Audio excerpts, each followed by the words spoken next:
Lockdown में नहीं मिला खाना तो जा पहुंचे नगर परिषद के द्वार, मचाई धमाचौकड़ी और लगाए इंदिरा रसोई भोजन व्यवस्था पर अनियमितता के आरोप। राजस्थान के दौसा में इंदिरा रसोई की भोजन वितरण व्यवस्था पर पार्षदों ने लगाए नगर परिषद प्रशासन पर मिलीभगत के आरोप। कोरोना महामारी के कारण लगे लॉकडाउन में राज्य सरकार के द्वारा सभी शहरी निकायों को जरूरतमंद व गरीब लोगों को इंदिरा रसोई से समुचित मात्रा में खाने की व्यवस्था करने के निर्देश दे रखे थे ताकि कोई भी जरूरतमंद भूखा न सोए। लेकिन दौसा में इंदिरा रसोई की भोजन वितरण व्यवस्था में नगर परिषद और रसोई संचालकों के बीच अवैध साठगांठ के आरोपों के कारण भूखे व बेसहारा लोगों के पेट की भूख मिटाने में भारी धांधली हो रही है। भोजन के पैकेट देने में अनियमितताओं की इस गड़बड़ी झाले से शायद कई लोग वंचित नजर आ रहे हैं। इस कारण नगर परिषद के पार्षदों के साथ साथ सैकड़ों गरीब व जरूरतमंद लोग नगर परिषद पहुंच गए और पेट की भूख मिटाने के लिए विलाप करने लगे और नगर परिषद अधिकारियों से खाने की मांग की। भरी दोपहरी में नगर परिषद के सामने भूख के मारे भोजन मांगने से प्रशासन के दावों की पोल खुलती नजर आई। वहीं मौके पर मौजूद पार्षदों का यह भी कहना था कि नगर परिषद के द्वारा संचालित इंदिरा रसोई में हो रही भारी गड़बड़ झाले के चलते गरीबों के हिस्से का खाना नहीं मिल रहा है और उनका सीधा पैसा उठाया जा रहा है, जिसकी जांच होना जरूरी है। पार्षद शहनाज वाज उर्फ सनी खान ने आरोप लगाया कि इसमें नगर परिषद प्रशासन की मिलीभगत के चलते राज्य सरकार की योजनाओं को गरीब लोगों तक नहीं पहुंचाकर पतीला लगाया जा रहा है और इसकी शिकायत जिला कलेक्टर को भी कर दी गई है। उसके बावजूद भी इस ओर कोई कार्यवाही नहीं होना परिषद अधिकारियों की मिलीभगत का सूचक है। पूर्व पार्षद महेंद्र आनंद का कहना है कि अगर इसकी जल्दी जांच कराकर दोषियों के खिलाफ कार्यवाही नहीं की गई और जो लोगों को समय पर खाने के पैकेट नहीं पहुंचाए गए तो जल्द ही आंदोलन किया जाएगा। बाद में पार्षदों ने आए हुए कुछ लोगों को भोजन के पैकेट बांटे, लेकिन उस पर भी राजनीति चालू हो गई। कुल मिलाकर नगर परिषद के सामने सरेआम हुए इस प्रदर्शन से प्रशासन के दावों की पोल खुलती नजर आई।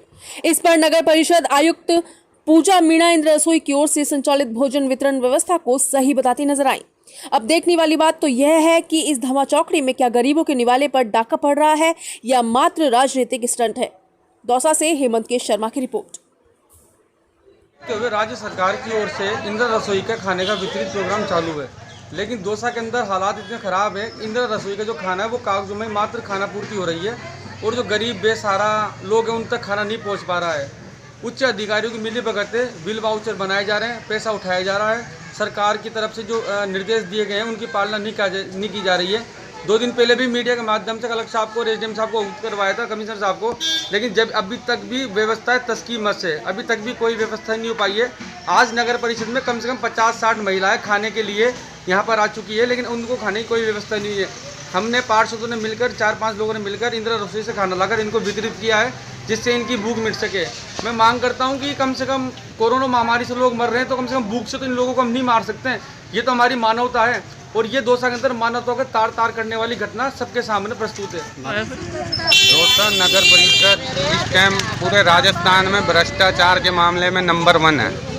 चाहे सफाई व्यवस्था को लेके हो, चाहे ये गरीबों को इंदिरा रसोई का भोजन उपलब्ध नहीं होना, ये नगर परिषद की बहुत बड़ी नाकामी है। ये आज 50 से 60 महिलाएं भोजन के लिए नगर परिषद आई हैं, लेकिन कमिश्नर मैडम ऑफिस में है नहीं, बार बार फ़ोन करने पे फ़ोन नहीं उठा रही। अब ये लोग भूख से मरेंगे, बीमारी से मरेंगे, ये भगवान भरोसे है।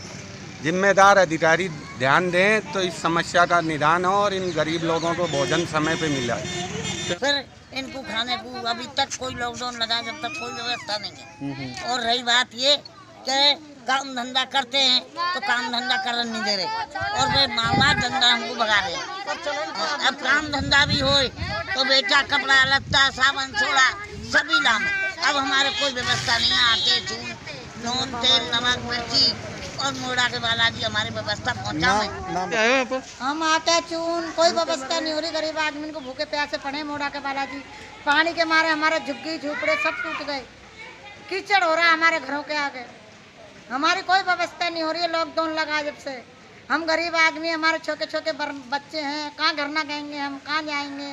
दुकान लगाते हैं वो भी मेहनत मंजूरी करके खाते हैं, वो भी हमारी पूर्ति नहीं हो रही। वो भी हमको दुकान लगाना भारी कर रखा है। वो कहते हैं भग जाओ यहाँ से, लॉकडाउन लग रहा है। तो भाई साहब बच्चे गरीब आदमी कहाँ जाएंगे। गरीब आदमी कहाँ से आते हैं, कैसे कैसे कैंप पास करके। क्या नाम है? बिमला।